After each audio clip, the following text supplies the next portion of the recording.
So much reaction continues to come in this afternoon after a jury found Gray guilty on all 27 counts in the Apalachee school shooting. Within the last 30 minutes, the Barrow County School District released a statement saying, in part, "Our community has endured profound loss, heartache, and challenges since the 2024 tragedy at Apalachee High School.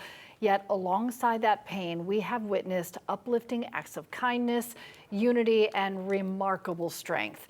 We're thankful to those in our community, the district attorney's office, first responders, law enforcement, our staff, and so many others who cared for us and helped guide us through difficult times.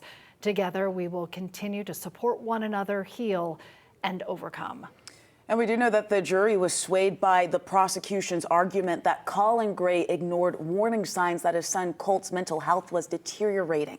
They argued despite these signs, Colin failed to remove guns from their home. 2 students and 2 teachers were killed in that 2024 mass shooting at the school. Several others were injured. And we also know that Colt faces more than 50 charges himself, but he does not have a trial date yet. Zach Merchant is in our 11 Alive streaming center weighing in on the likelihood that Colin Gray could appeal today's verdict. Zach, will be interesting to see what happens next. You know, this is a case that we and all of you have been following from the very beginning. The awful tragedy that took place on September 4th of 2024 at Apalachee High School. It took more than 16 months to get from that day to this day. This morning, it took the jury in this case less than 2 hours to reach a unanimous verdict and convict Colin Gray on all 27 of the counts that he faced. But some legal experts say even though the jury has convicted today, it may not be the last part of the legal process for Colin Gray.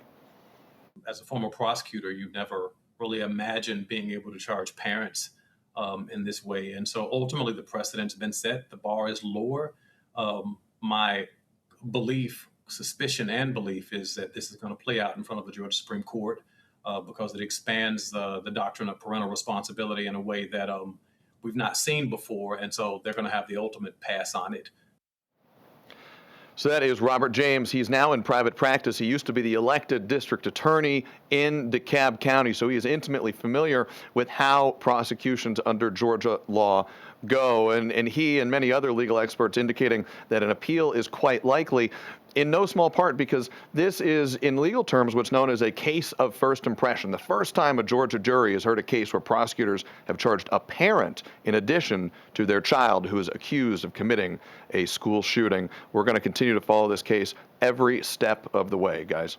All right, Zach, a case the country, no doubt, is watching as well for the very reasons you just outlined. Setting precedent there, Zach. Thank you so much for breaking that down for us. Now, if we learn of any new developments with either Colin or Colt's cases, we will stream it live on 11 Alive Plus. You can also catch up on any part of the trial that you may have missed. 11 Alive Plus is free to download to your TV.